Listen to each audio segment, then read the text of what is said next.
الحمد لله رب العالمين والصلاة والسلام على رسوله الكريم أما بعد فأعوذ بالله من الشيطان الرجيم بسم الله الرحمن الرحيم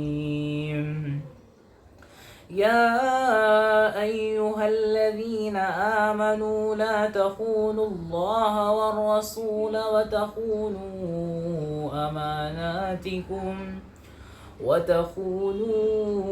أماناتكم وأنتم تعلمون صدق الله العظيم وصدق رسوله النبي الكريم ونحن على ذلك لمن الشاهدين والشاكرين والحمد لله رب العالمين.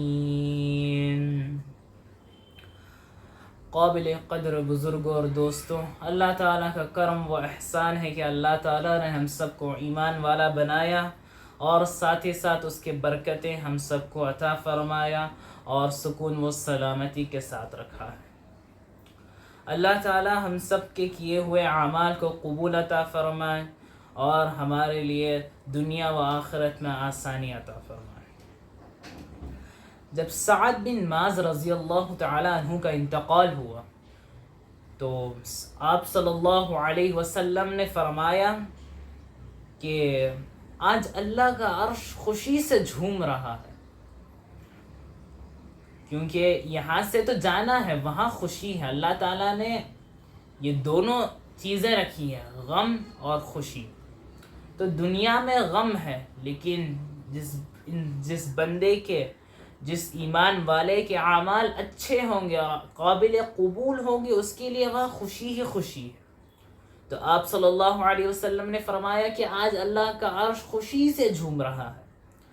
تو جب یہ بات سنی علماء کرام نے اور جب کتابوں میں پڑھا تو اس وقت انہوں نے یہ فرمایا کہ ایسی ہی موت ہم کو مانگنی چاہیے، ایسی ہی موت کی ہم سب کو طلب کرنی چاہیے، کیونکہ اس دنیا میں اللہ تعالیٰ نے غم بھی رکھا ہے، خوشی بھی رکھا ہے، مشکلات بھی رکھی ہے، آسانی بھی رکھی ہے. لیکن جب انسان پر غم اور مشکلات آتی ہیں تو اس وقت وہ گناہ کے راستے اختیار کر لیتا ہے، اور وہ گناہ کے راستے میں جب چلا جاتا ہے تو مشکلات کم نہیں ہو جاتی بلکہ اور بڑھ جاتی ہے. تو اس وقت انسان کو یہ کام کرنا چاہیے کہ جتنا ہو سکے اپنے آپ کو اللہ سے جوڑے رکھنا چاہیے، انسان کو اللہ سے رشتہ مضبوط رکھنا چاہیے. تو آپ صلی اللہ علیہ وسلم نے فرمایا کہ تم دنیا میں زندگی گزارو لیکن تم اللہ کے مطابق ہی گزارو. اللہ نے جو کہا ہے اسی بات پر تم رہو، جیسے زندگی گزارنے کا حکم دیا ہے اللہ نے اسی طرح گزارو تو تمہیں جنت میں راحت کا مالک بنا دیں گے. تو اس بات سے یہ سمجھ آتی ہے کہ ہم سب کو آپ صلی اللہ علیہ وسلم کے طریقے و سنت پر چلنا چاہیے، کیونکہ ان کے طریقے پر اگر ہم نہ چلیں تو ہماری زندگی برباد ہو جاتی ہے، ہماری زندگی ٹھیک نہیں رہتی، ہماری زندگی میں مشکلات اور بڑھ جاتی ہے. تو اس سے بچنے کے لیے ہم سب کو اللہ تعالیٰ نے حکم دیا کہ تم اس پیغمبر اعظم حضرت محمد مصطفیٰ صلی اللہ علیہ وسلم کے طریقے زندگی پر چلو. تو آپ صلی اللہ علیہ وسلم کے پاس ایک مرتبہ جبریل علیہ السلام آتے ہیں اور فرمانے لگتے ہیں کہ اللہ تعالیٰ ملاقات کے شوق میں ہے. تو آپ صلی اللہ علیہ وسلم فرماتے ہیں کہ جبریل میری امت کا کیا ہوگا، جاؤ اللہ سے پوچھ کر آؤ، اس کے بعد میں جواب دوں گا. تو جبریل علیہ السلام جواب لے کر جب واپس آتے ہیں تو کہتے ہیں کہ اللہ ساتھ دے گا. تو جب اللہ ساتھ دیتا ہے تو اس وقت اتنی جلدی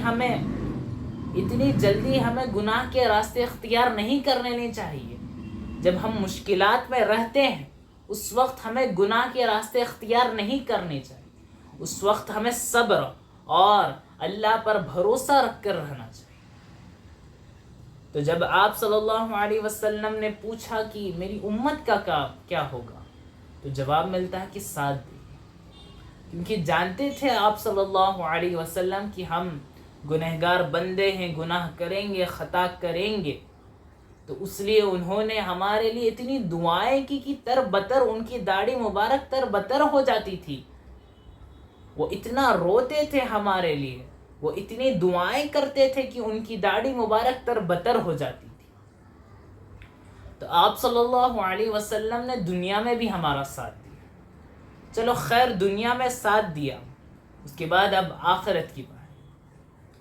تو جب میدان محشر میں جہنم کو لایا جائے تو جہنم کو کئی ہزار فرشتے پکڑ کر لا رہے ہوں، اور اس کے آگ کے شعلے، اس کی گرم ہوا جب چلے گی تو وہ ایک چیخ مارے گی، اور وہ ایسی چیخ ہوگی کہ سارے مرد و عورت یہاں تک کہ انبیاء ہی علیہ السلام بھی زمین پر گر جائیں.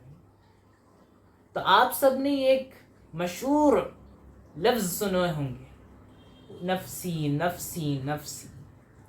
تو جب جہنم چیخ مارے گی، جب سارے مرد عورت ایک ہی رٹ لگائے ہوں گے، نفسی نفسی، یا اللہ میری جان، یا اللہ میری جان، یا اللہ میری جان.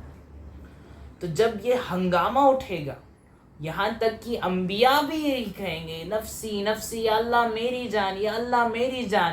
آدم علیہ السلام جیسے انبیاء بھی کہیں گے نفسی نفسی. عیسیٰ علیہ السلام بھی کہیں گے نفسی نفسی. عیسیٰ علیہ السلام کہیں گے یا اللہ میں اپنی ماں کا بھی سوال نہیں کرتا، بس میری جان میری جان. جب سارے لوگ اب ایک دوسرے کو بھول جائیں گے، ماں بیٹے کو بھول جائے گی، بیٹا ماں کو بھول جائے گا، تب ایسا منظر ہوگا کہ ایک دوسرے کو سب بھول جائیں گے اور سب اپنی جان کی پرواہ کریں گے. تو جب ایسا ماحول ہوگا، ایسے ہنگامے کے وقت ایک آواز ابھرے گی، امتی امتی امتی. جب سب یہ سنیں گے کہ یہ کون ہے جو آج اپنی جان کو نہیں مانگ رہا، امت کو مانگ رہا.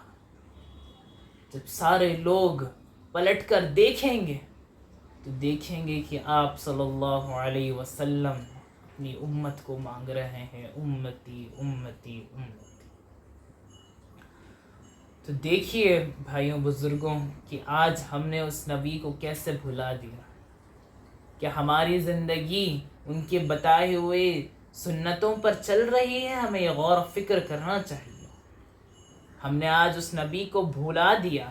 ہمارے دل میں جھوٹی محبت ہے، لیکن ہم نے اسے اظہار اس طرح کیا ہے کہ ہم گلیوں میں نکل جاتے ہیں جھنڈے لے کر کہ ہم عاشق رسول ہیں.